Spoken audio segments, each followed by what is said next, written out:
मास्तर शाळेत गेलेले असताना एक दिवस अचानक त्यांना त्यांच्या शाळेसमोर एक मुलगा दिसला. तो मुलगा खूप छोटा होता. परिस्थितीमुळे त्याच्यावर वडापाव विकण्याची वेळ आली असावी बहुतेक. तेव्हा मास्तरांनी त्याला वडापाव विकताना पाहिलं. मास्तरांनी शाळेबाहेर एका मुलाला वडापाव विकताना पाहिलं तेव्हा त्यांनी त्याला आत बोलावलं आणि म्हणाले, तू शाळेत येऊन शिकत जा. तुझ्या शाळेचा जो काही खर्च होईल तो मी उचलतो. मी तुझा सगळा खर्च करतो. पण जेव्हा मुख्याध्यापकांनी हे पाहिलं तेव्हा त्यांनी मुलाला असं म्हणून काढून टाकलं की हा जर आपल्या शाळेत आला तर आपल्या शाळेची प्रतिष्ठा कमी होईल.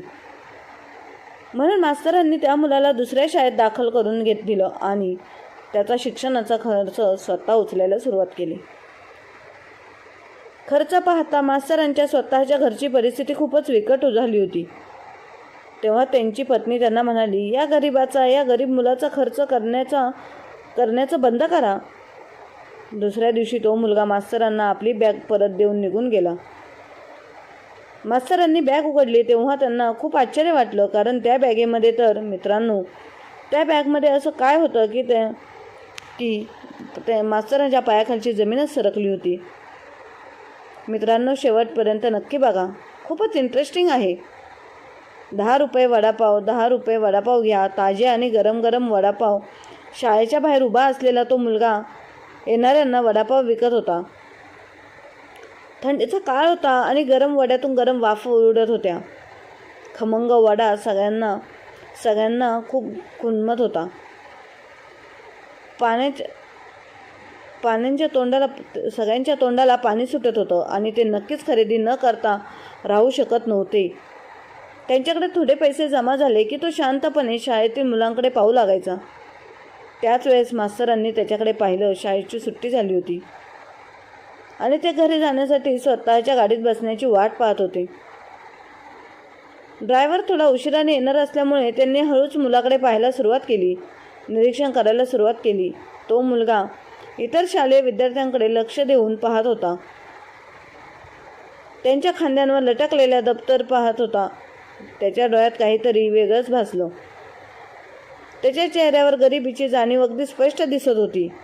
त्याचा चेहरा बघितल्यावर मास्तरांना लगेच कळालं की हा मुलगा तर अत्यंत हुशार आहे आणि शिकायची खूप इच्छा आहे.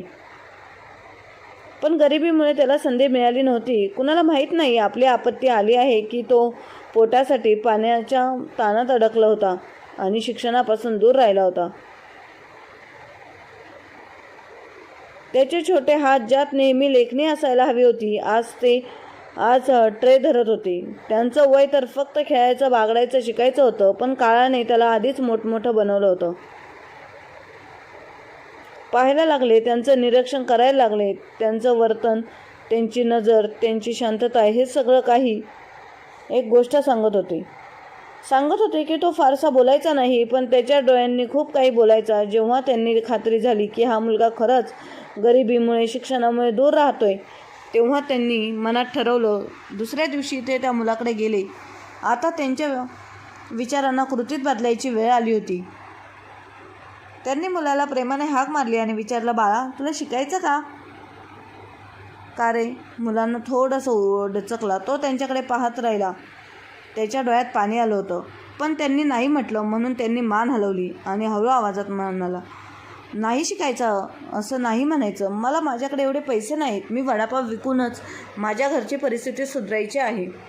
तुम्ही किती वडापाव घेणार? तुम्हाला हवाय का वडापाव? त्याने व्यवसायाप्रमाणे विषय बदलण्याचा प्रयत्न केला. त्याला वाटलं की बोलणं तिथेच थांबवावं. मास्तरांनी प्रेमाने त्याचा हात धरला आणि म्हणाले, तुझ्या शाळेचा खर्च मी उचलले. फक्त तुला मन लावून शिकावं लागेल. मुलाने पुन्हा नकार दिला आणि म्हणाला, मला ताण नको. मास्तरांच्या स्वरात त्याच्या स्वाभिमानाची मजबूत भिंत दिसत होती. त्याच्या डोळ्यात निश्चय आणि आशा दोन्ही होते. मास्तर त्याच्या स्वाभिमानाने खूप प्रभावित झाले होते. ते थोडा वेळ त्याचा चेहरा बघत राहिले. मग मस्त आवाजात म्हणाले, ठीक आहे, जेव्हा तू मोठा होशील आणि चांगली नोकरी लागेल ना, तेव्हा माझं कर्ज परत कर. असं ऐकल्यावर तो शांतपणे त्यांच्याकडे पाहू लागला. मनातील भीती थोडी कमी झाली, पण अजूनही संकोच होता. शेवटी मास्तरांनी त्याचा हात धरून शाळेच्या आत नेले. मुलगा कुठलाही विरोध न करता त्यांच्यासोबत आत गेला. त्यांच्या चेहऱ्यावर आनंद दिसत होता, पण त्याला अजूनही विश्वास बसत नव्हता की खरंच त्याला शिक्षण घेण्याची संधी मिळाली आहे. मास्तरांनी त्याच्यासाठी दप्तर आणि पुस्तके घेऊन दिली आणि शाळेत दाखल केलं. शाळा शिकण्यासाठी प्रवेश शाळेत मिळवून दिला. त्याच्या शिक्षणाचा सगळा खर्च त्यांनी उचलला. देवाने आम्हाला हे पुण्य कमावण्याची संधी दिली म्हणून ते मनमोकळेपणाने देवाचे आभार मानत होते. त्याला ज्या शाळेत घातलं की ती एक खाजगी शाळा होती. तिथे श्रीमंत कुटुंबातील मुले शिकत होती. एका छोट्या घरातून आलेल्या मुलांसाठी इथे जागा मिळणं सोपं नव्हतं. त्या मुलाचं नाव केशव होतं. केशव कड साधक, वय आणि साधा गणवेश होता. तो इतर मुलांप्रमाणे महागडे कपडे घालत नसे. त्याच्याकडे महागडे दप्तर नव्हते, नाहीतर त्याच्या टिफिनमध्ये महागडे पदार्थ नसत. तो खूप मेहनत आणि जिद्दीने शिकू लागला, पण आधुनिक पद्धतीने इंग्रजी बोलू शकत नव्हता. त्याला समजायला कठीण होत होतं, कारण त्याचं वातावरण इंग्रजी बोलणाऱ्यांचंच नव्हतं ना. जर त्याला थोडा वेळ आणि प्रोत्साहन दिलं असतं तर तो नक्की आणखी चांगलं शिकला असता, पण तसंच झालं नाही. लवकरच मुख्याध्यापकांकडे त्याच्याबद्दल तक्रार येऊ लागल्या की हा मुलगा शाळेच्या प्रतिष्ठेत बसत नाही. काही शिक्षकांना त्रास होऊ लागला. काहींनी त्याच्या कच्च्या इंग्रजीवर चिडचिड वाटू लागली, तर काहींना त्याचा साधा पोशाख आवडत नव्हता. साधं राहणं आवडत नव्हतं. मुख्याध्यापकांनी मास्तरांना ऑफिसमध्ये बोलावून शब्दांत विचारलं, तुम्हाला माहीत असायला हवं की इथे कशा प्रकारच्या मुलांना शिकवलं जातं. आपल्या शाळेचा दर्जा खाली जातोय. जर अशा मुलांना इथे शिकवलं तर श्रीमंत लोक आपल्या मुलांना इथे पाठवायचं बंद करतील. आपला पगार आणि खर्च सगळंच त्यांच्याच फीमधून चालतंय. तुम्हाला माहीत आहे ना, मी माझ्या शाळेची प्रतिष्ठा कमी होऊ देणार नाही. त्यामुळे या मुलाला दुसरी कुठली तरी शाळेमध्ये दाखल करा, दुसरीकडे ॲडमिशन घ्या. हे ऐकून मास्तरांचं मन जखमी झालं. त्यांना कळलं की गरिबी फक्त पैशांची नसते, ती वागण्यासाठी दिसते. केशवसाठी ही बातमी डोंगर पडल्यासारखी होती. तो शांत झाला, पण त्याच्या डोळ्यात एक आग भेटली होती. आता त्याला मात्र रडायचं नव्हतं. त्याने ठरवलं की पुढे शिकून दाखवायचं की गरिबाची मुलंही चांगली शिकू शकतात आणि पुढे जाऊ शकतात. त्याने मनाशी ठरवलं की तो मेहनत करेल, इथे असो किंवा कुठेही. त्याचा संबंध नक्कीच त्या लोकांशी आहे जे समस्या विकतात, पण त्याची स्वप्न फार उंच आहेत. मास्तरांना केशवबद्दल एक वेगळाच आपलेपणा वाटायला लागला होता. त्यांना कोणत्याही परिस्थितीत त्याला भलं व्हावं असं वाटत होतं. त्यांनी कधीच त्याला विचारलं नव्हतं की तो कोण आहेस, काय करतोस, कुठून आलास, तुझे आईवडील कोण आहेत. तू शिकण्याऐवजी पोट भरण्याची चिंतन का अडकला आहेस. त्यांना फक्त त्याला शिकवायचं होतं. त्यांचं भविष्य अंधारात जाऊ नये असं त्यांना वाटत होतं. त्यांना असं वाटायचं जणू केशव हा त्यांची जबाबदारी होती, जणू देवानेच त्याला त्यांच्याकडे सोपवलं होतं. मास्तर केशवचा मग दुसऱ्या शाळेत प्रवेश करून दिला. तिथे केशवने मन लावून मेहनत सुरू केली. तो शाळेवर वेळेवर जात असे, परत येऊन घोळपाट करत असे आणि रात्री उशिरापर्यंत जागून चांगला अभ्यास करत असे. त्याच्या मनात भीती होती की जर त्याने अभ्यासात ढिलाई केली, अभ्यास चांगला केला नाही तर मास्तर त्याला रागवतील आणि त्यांची मेहनत पण वाया जाईल आणि त्याचं आयुष्य पुन्हा मजबुरी किंवा भुकेच्या अंधारात जाईल. आणि याच भीतीने तो खूप गंभीर झाला होता. पण इथे अजून एक संकट येणार होतं. मास्तर स्वतः एका खाजगी शाळेत शिक्षक होते. त्यांचं उत्पन्न एवढं नव्हतं की ते जास्त खर्च सहन करू शकतील. ज्या शाळेत ते शिकवत होते आणि ज्या शाळेतून केशवला काढलं गेलं होतं तिथे त्याची फी द्यावी लागत नव्हती. शिक्षकांच्या मुलांना तिथे मोफत शिक्षण मिळायचं. त्यांना फक्त वही, पेन्सिल आणि इतर छोटे खर्च करावे लागायचे. तर त्या शाळेतून काढल्यानंतर केशवला आता परिस्थिती वेगळी झाली होती. या नवीन शाळेत केशवची फी भरावी लागत असे. पुस्तके, वह्या, गणवेश आणि जोडे हे सगळं नवीन घेणं लागत होतं. त्याचबरोबर येण्या जाण्याचा प्रवासही खर्च वाढला होता. असं सगळं जमत घराचा खर्च अचानक खूप वाढला होता. मास्तरांनी यांची पत्नी समाधानी स्वभावाची नव्हती. आधी खर्चावरून तिच्या मास्तरांची बऱ्याच वेळा भांडणं व्हायची, पण आता वाद फारच गंभीर झाला होता. तिला कळालं होतं की मास्तर केशवचा सगळा खर्च स्वतः उचलत आहेत. ती दररोज घरात गोंधळ घालत होत असे. ती म्हणायची, केशवचा खर्च देणे बंद करा, थांबवा. घराची आपली परिस्थिती आधीच बिकट आहे. मोठे दानशूर बनू नका. आधी स्वतःच्या मुलांचा विचार करा. आपल्या घराची परिस्थिती सांभाळा, मग दुसऱ्यांबद्दल दया दाखवा. पण मास्तर त्यांचं काही ऐकत नव्हते. ते स्वभावाने सहनशील आणि शांत स्वभावाचे होते. पत्नीच्या कडव्या शब्द बोलण्याला ते उत्तर देत नव्हते. फक्त शांतपणे तिचं बोलणं ऐकत असत आणि मनातल्या मनात ईश्वराकडे ताकद मागत असे. त्यांचा असा विश्वास होता की जे काम धर्म आणि ईश्वराच्या आनंदासाठी केलं जातं त्यात नक्कीच मदत होते. त्यांना असं वाटायचं की जर आज केशवची मदत केली नाही तर तो कायमचा अज्ञानी आणि गरिबाच्या अंधारात हरून जाईल. या विचारामुळे तो स्वतःलाच मागे हटण्यापासून थांबवत असे. केशव सगळं अनुभवत होता. मास्तर त्याच्यासाठी किती त्याग करत आहेत हे त्याला ठाऊक होतं. तो बऱ्याच वेळात त्यांचे बुटं पॉलिश करून देत असे, पाणी आणून ठेवत असे आणि त्यांच्यावर ओझ न बनण्याचा प्रयत्न करत असायचा. त्यांच्या मनामध्ये मास्तरांबद्दल काही खास आदर वाटू लागला होता. तो त्यांच्यासाठी देवाला प्रार्थना करायचा. त्यांना दीर्घायुष्य लाभो असं मनापासून इच्छायचा. मास्तरास बाबतचा पत्नीचा राग वाढत होता. भविष्यात मोठ्या अडचणी येऊ नयेत असे तो भीतीने वाटायचं. पण धैर्य कधी हरलं नाही. त्याला असं वाटायचं जर कोणी त्याचा खरंच मोठा माणूस असेल तर सगळ्या समस्याही सोप्या होतात. मनात एक निश्चय झाला होता की अडथळे आले तरी शिकून नक्की पुढे जावं लागेल असं ठरवलं होतं. घरात आज पूर्वीपेक्षा जास्त शांतता होती. संध्याकाळ होती पण प्रवेशापेक्षा वातावरणात काहीतरी वेगळी विचित्र स्थान होता.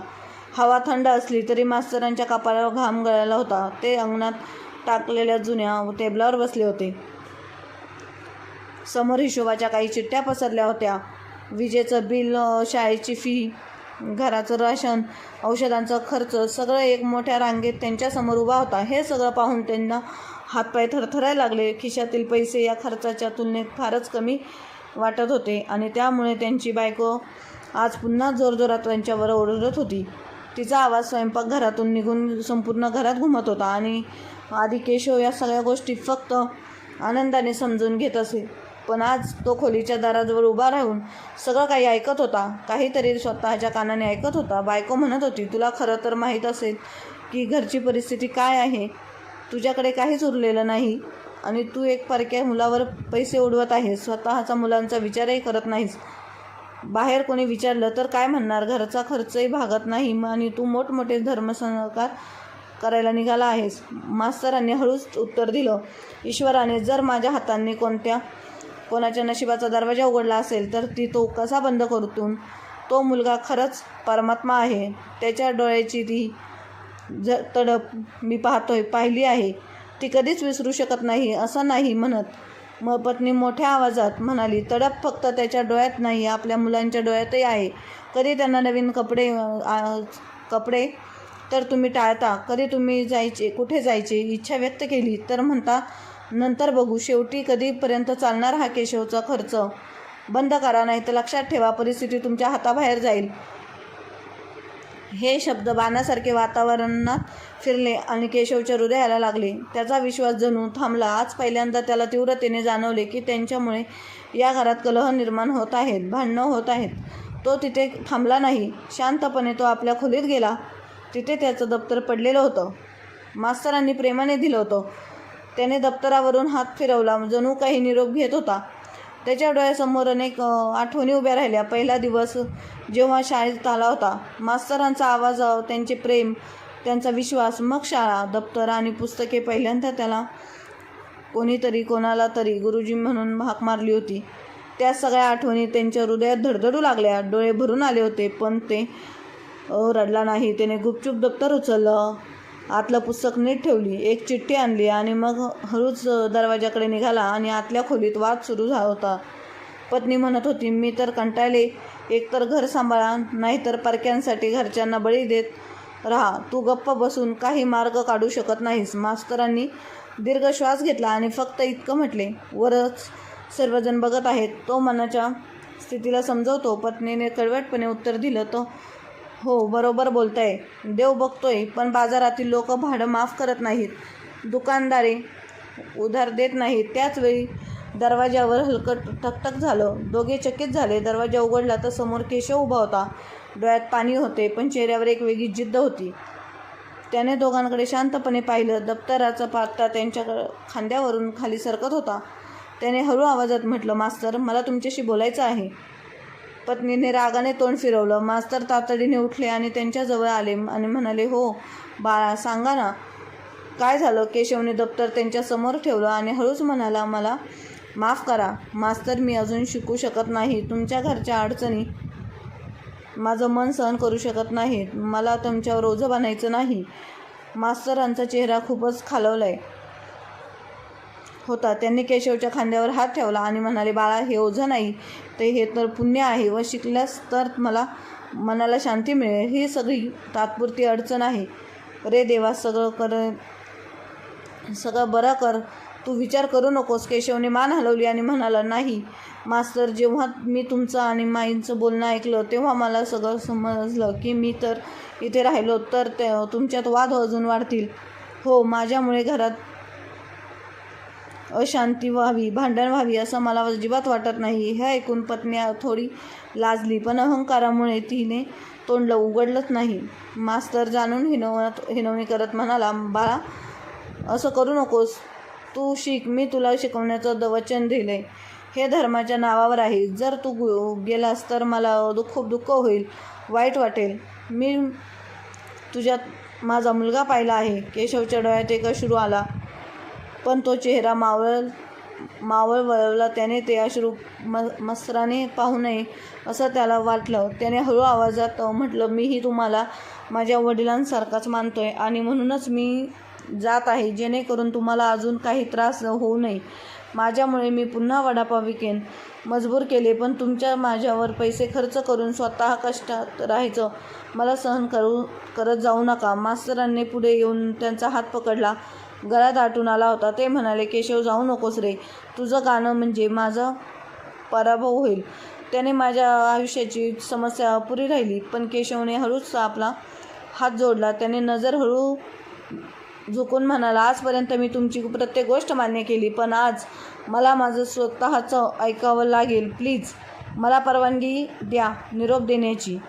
त्याने त्यांच्या पायांना हात लावला आणि मागे सरकला. मग हळूहळू दरवाजाकडे चालू लागला. त्याचे प्रत्येक पाऊल जणू मास्तरांच्या हळुद्यावर पडत होते. ते काही क्षण खूप शून्य उठून उभे राहिले, पण मग अचानक जागेवरून आल्यासारखे ते बाहेरच्या दिशेने धावले. गल्लीत येऊन त्यांनी हाक मारली, पण गल्लीत रिकामी होती. दुसरं कुठेतरी धुक्यात एक छोटीशी सावली पुसट चालत होती. मास्तर परत आले तेव्हा त्यांचे डोळे ते ओले झाले होते, पाणवले होते. त्यांनी खोली सगळं शांत होती. त्यांनी ते दप्तर उचललं जे केशवने तिथून सोडून गेला होता. तो दप्तर त्याच्या हातात अगदी एखाद्या जड दगडासारखं वाटत होतं. म्हणून ते खुर्चीवर बसले. हात थरथरत होते. हळूहळू त्यांनी दप्तरची झीप उघडली, कारण ते दप्तर फारच जड झालं होतं. दप्तर उघडलं तेव्हा त्यांना खूप आश्चर्य वाटलं. डोळे फाटले. त्यांची पायाखालची जमीनच सरकली. त्यांनी एका क्षण श्वास रोखला आणि दप्तरात पाहिलं. दप्तरात पुस्तके नव्हती, फक्त फीच्या काही पावत्या होत्या, ज्या मास्तरांनी भरलेल्या होत्या. थोडे थोडे पैसे आणि चिठ्ठी होती. त्यांचे हात कापू लागले. त्यांनी चिठ्ठी उघडली. त्यावर लिहिलं होतं, मास्तर, मी वडापाव थोडे थोडे विकून हे पैसे कमावत केलेले आहेत. मला तुमच्यावर ओझं व्हायचं नाही. माझ्या आईवडिलांचा एक अपघातात मृत्यू झाला. त्यानंतर माझा मामा मला सोबत घेऊन गेला. मला सुरुवातीपासून शिकायची आवड होती, पण मग मामांना तसं काही शिकायचं नव्हतं. त्यांनी मला समजावलं, वडापाव विकायला हवा. मग तुम्ही मला भेटलात. तुम्ही मला वडिलांसारखं प्रेम दिलं. आता मी तुम्हाला अजून संकटात टाकू शकत नाही, म्हणून मी तुमच्यापासून दूर जात आहे. पण देवाला प्रार्थना आहे की देव तुम्हाला सदैव सुखी राहू दे.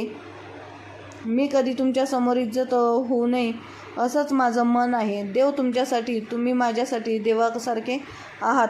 तुम्हाला खूप प्रेम दिला आहे. आपला केशव शब्द संपले, पण डोळ्यातलं पाणी थांबले नाही. कागद ओला झाला. मास्तरांच्या छातीवर जणू काहीतरी डोंगर कोसळला असं वाटत होतं. ते खुर्चीवर बसून राहिले. त्यांची पत्नी हळूहळू जवळ आली. तिने त्यांच्या हातातला कागद घेतला.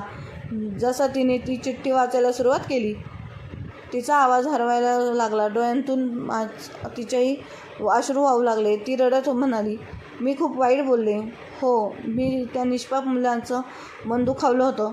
आपल्यापेक्षा कितीतरी मनाने मोठा आहे, चांगला आहे. मीच लहान मनाची ठरली आहे. मला माफ करा. ती रडत होती आणि पुन्हा पुन्हा म्हणत होती, देव करा आणि देव करो तर परत यावा. मी त्याच्या डोक्यावर हात ठेवून तिला पतीकडून वळून म्हणाली, तुम्ही त्याला नक्की परत आणा आणि काही झालं तरी मी आता कधीच त्याच्या आड येणार नाही. तिच्या शिक्षणाचा आड येणार नाही. मी त्याला खर्च करण्यापासून तुम्हाला रोखणार नाही. मला फक्त तो मुलगा परत हवा आहे. मास्तरांनी डोळे पुसलेले डोळ्यात ठाम निश्चय झाला.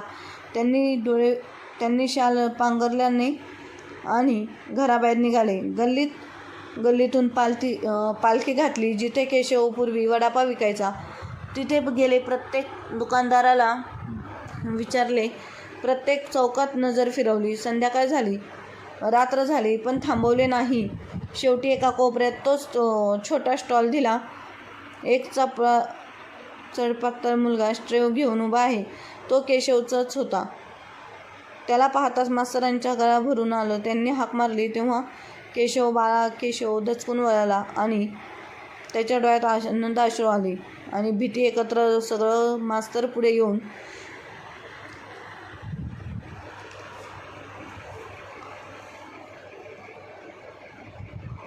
मी तुला न्यायला आलोय. तू कुठेही जाणार नाहीस. तू माझा मुलगा आहे रे. केशूने थरथरत्या आवाजात म्हटलं, मास्तर, तुमच्या घरात माझ्यामुळे भांडण होतात. मी होच म्हणतोय. मास्तर होतात, मी होच म्हणतोय. मास्तरांनी त्याचा चेहरा दोन्ही हातांनी धरून म्हटलं, आज माझ्या पत्नीने तुम्हाला माफी मागितली आहे तर ती नक्कीच बाहेर बोलली असेल. त्याने आपल्या मुलगा मानले. माझ्या पत्नीने तुला मुलगा मानला आहे. आता तू आमच्याबरोबर राहशील. तू आमच्या ओझं नाहीस व आमचा नशिबाचा उजळलेला प्रकाश आहे. हे ऐकून केशवचे डोळे भरून आले. त्याने सामान्य मान हलवली आणि ते खरी परतले. पत्नीने दरवाजा उघडला. त्याने केशवला पाहिलं आणि त्याच्यासमोर बसून रडत म्हणाली, मला माफ कर.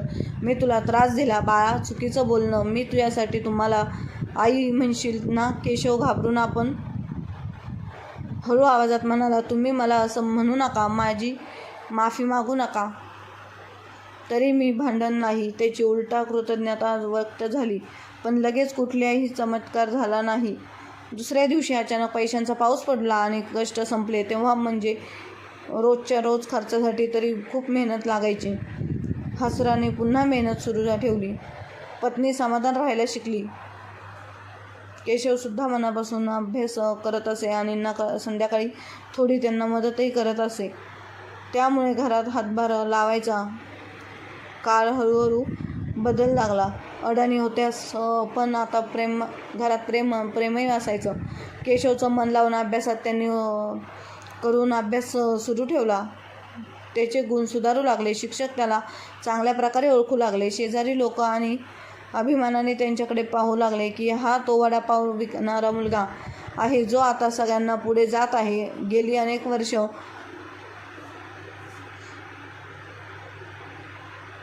केशव मोठा झाल्याने शिक्षण त्याने पूर्ण केलं. खूप मेहनत केली आणि अखेर चांगली नोकरी त्याला मिळाली. पगार कदाचित फार मोठा नसेल तरी तो खूप प्रामाणिकपणे आणि मेहनतीचा पगार कमवू लागला. त्याने आपला पहिला पगार मास्तरांच्या हातात दिला आणि हसत म्हणाला, आता वेळ आली आहे माझ्या गरजा भरवायची. मास्तरांच्या डोळ्यात पाणी आलं, पण ते दुःखाचं नाही तर समाधान आणि आनंदाचं होतं. घरात भरभराट झाली, पण ती आनंदी सगळ्याच्या किरणांसारखी हळूहळू अंधार दूर करत असली. असं या कथेने शिकवलं. मित्रांनो, पुण्य आपला मार्ग नक्कीच दाखवतो. फक्त संयम, धाडस आणि मानाची शुद्धता लागते. मित्रांनो, तुम्हाला काय वाटतं? त्या गरीब मुलाने खरंच चिठ्ठी एकदम भावनिक लिहून बॅगमध्ये ठेवली होती आणि त्यामुळेच त्या मास्तरांच्या बायकोला मनात त्या मुलाबद्दल सहानुभूती वाटू लागली आणि त्यामुळे त्याने त्याला परत घरी आणला आणि त्याला चांगल्या प्रकारे शिकवून दिले, नोकरीला लावायचं. मग मित्रमैत्रिणींना तुम्हाला काय वाटतं? मास्तरांनी केलेली मदत कमेंट बॉक्समध्ये नक्की कळवा. आणि आजची भावनिक कथा आवडली असेल तर चॅनलला लाईक, शेअर, सबस्क्राईब नक्की करा.